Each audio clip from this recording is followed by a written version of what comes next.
Huku Simba nayo ikiamini kwamba Yanga hawezi kutoka, kwa maana ya Yanga lazima wafe kwanza wakiwa bingwa mtetezi, lakini tayari kwa timu ishafika mpaka semi-finali ya klabu bingwa Afrika. Wao ndio mabingwa wa Afrika Mashariki na ya Kati na wametoka Poland.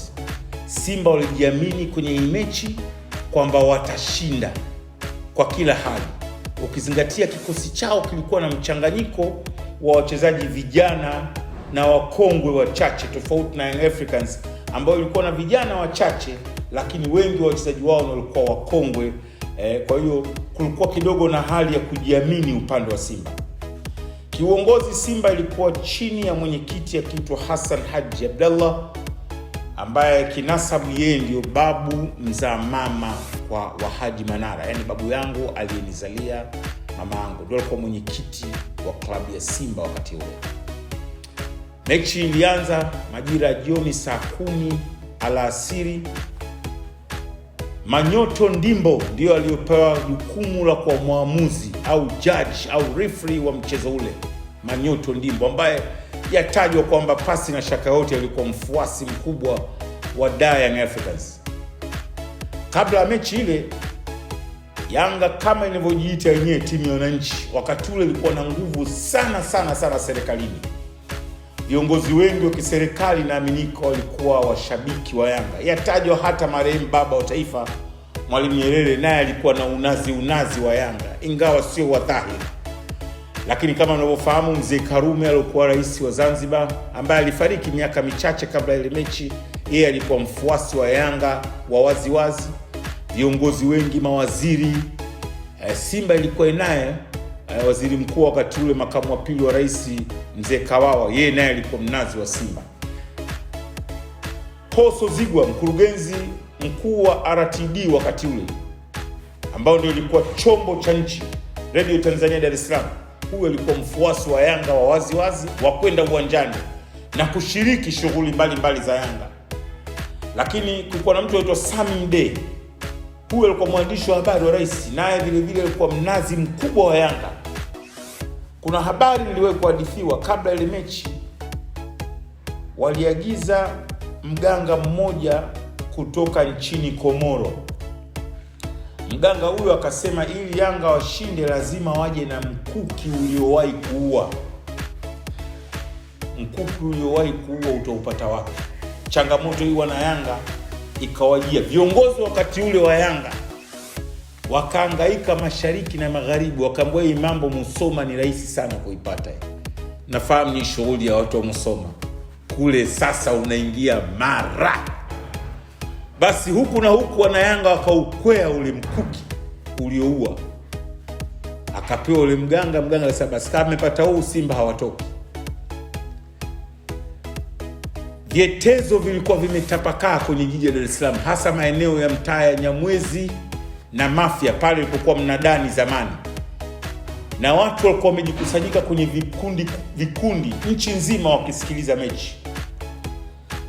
Mechi ilianza, lineup ilikuwa kama ifuatavyo. Athman Mambosasa alikuwa goalkeeper kwa upande wa Simba, fullback right alikuwa Shaban Baraza, nambari 3 alikuwa Mohamed Kajole Machela, moja ya watu ambao pengine inatajwa alikuwa anajua kuutumia zaidi mguu wake kuliko mwanadamu yoyote, kwa maana alikuwa anaweza sana kuchezea mguu.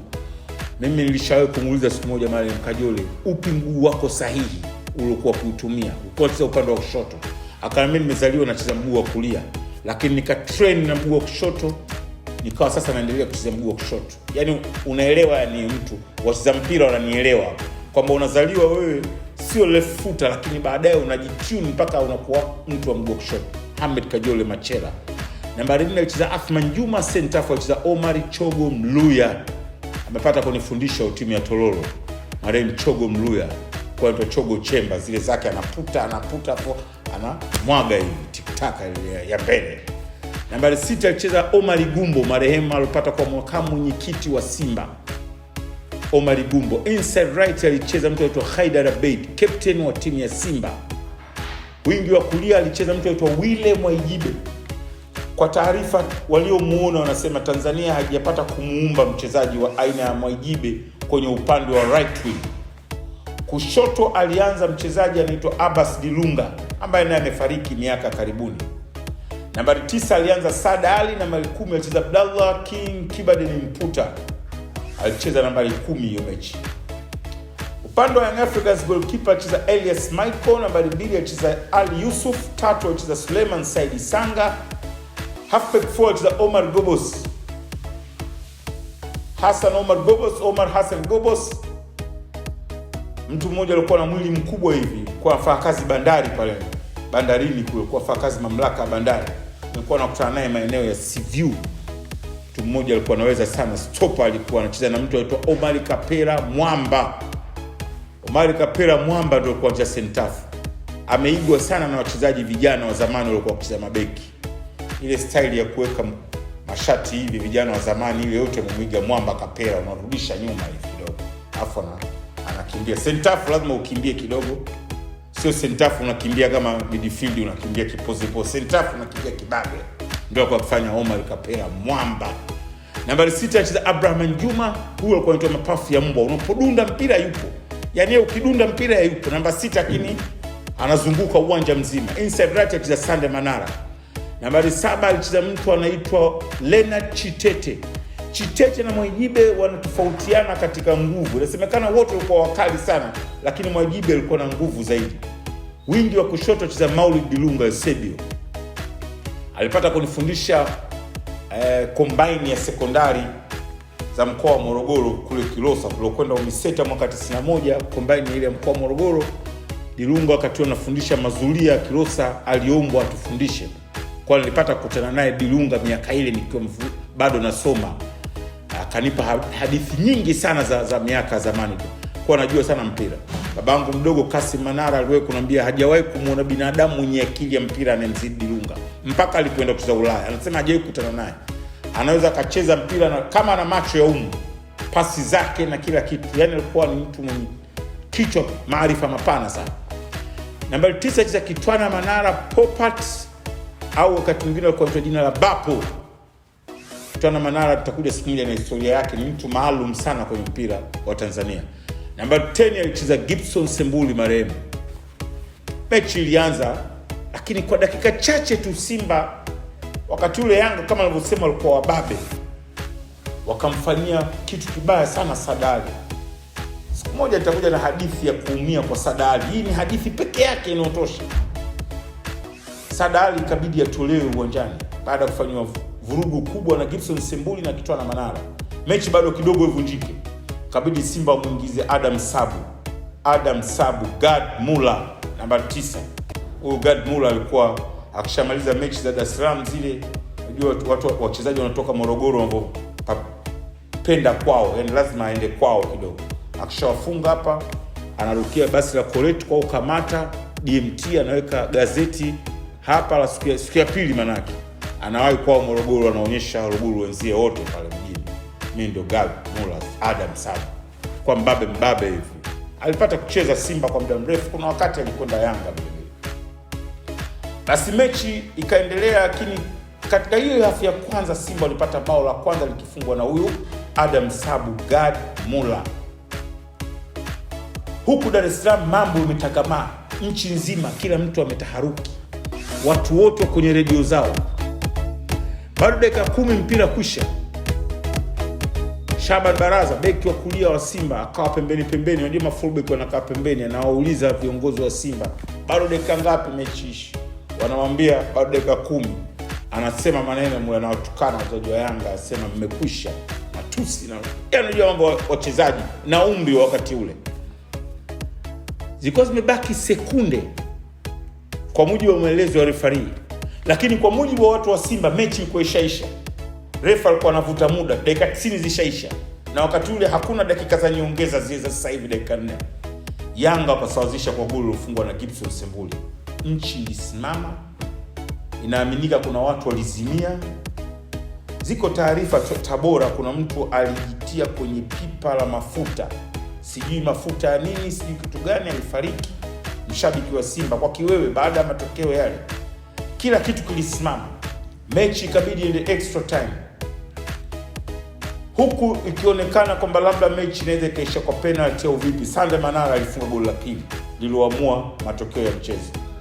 Inaaminika ukubwa wa Sande Manara, ukubwa wa Gibson Sembuli ulitokea Nyamagana. Hata kama huko nyuma walikuwa maarufu, lakini mechi hii iliwafanya wao wawe mastaa wakubwa sana, sababu mechi ya kihistoria. Dar es Salaam iko hadithi niliwahi kuhadithiwa wakati ya Simba anaongoza goli 1-0. Hii story lazima ucheke kidogo. Mchezaji wa zamani wa Yanga anaitwa Abraham Lukongo ambaye alikuwa Dar es Salaam bado, akawa amemwambia mzee mmoja wa Mwinyi wa Dar es Salaam wakati huo anaitwa Maalim Khamis, akawa bwana twenzetu msikitini tukaswali magharibi shaishai, tuwai tukaswali swala magharibi. Yule mzee Khamisi akamwambia bwana tusende bwana, acha kwa tusikize mpira. Akamshawishi wakenda, lakini wamekuta magharibi ishaswaliwa. Ikabidi mzee Lukongo wakati swala ya jamaa haipo, mzee Lukongo akawa anaswalisha yeye, nyuma yake iko maamuma Maalim Khamis. Wakati wanaanza swala tu kule chuma kikapu, Yanga wakasawazisha goli la Sembuli. Kama unafahamu sheria ya swala au kanuni za swala, yule maamuma akawa anamgonga mzee Lukongo, tumesawazisha goli, lakini wako katika swala. Swala ikavunjika pale magharibi, na mechi na ile ibada ikawa siku ile kwanza ndio wakasema Mungu atatusamehe. Mechi ile ilileta historia na ilileta mpasuko na ilileta kelele nyingi sana na ilileta furugu nyingi sana, lakini ilikuwa furaha kubwa sana kwa Yanga wafunga Simba. Inabaki mechi ya kihistoria, inabaki mechi iliyokuwa na vitimbi vingi, inabaki mechi iliyotangaza mpira wetu. Hata wale walikuwa wapendi mpira miaka ile sasa wakaibuka. Nakiri kwamba kwa miaka ile, kwa mujibu wa historia, kwa mujibu wa maandishi ninayosoma, kwa mujibu wa maelezo hata ya wana Simba wakati ule, wazee wa Simba, Yanga ilikuwa kubwa by far kwa Simba. Ni kama vile ilivyokuwa Simba hivi sasa by far kwa Yanga. Ikumbuko kwamba hii mechi Yanga waliahidiwa pikipiki wakati ule ni kitu kikubwa. Vespa ni kitu kikubwa, mtu kumiliki Vespa. Baada ya mechi ile Shiraz Sharifu waliwakabidhi wachezaji wa Yanga pikipiki zile. Uone tu namna hivi timu zilivyokuwa kubwa. Basi naomba kwa leo tuishie hapa, tukutane katika kipindi kijacho ambacho sasa nakuja kuzungumzia kuanguka kwa Simba na Yanga au kuvunjika kwa Simba na Yanga. Hizi timu zilikuja kuvunjika mwaka mmoja na miaka 2 baadaye. Tukutane kwenye kipindi kijacho. Haji Manara, chao.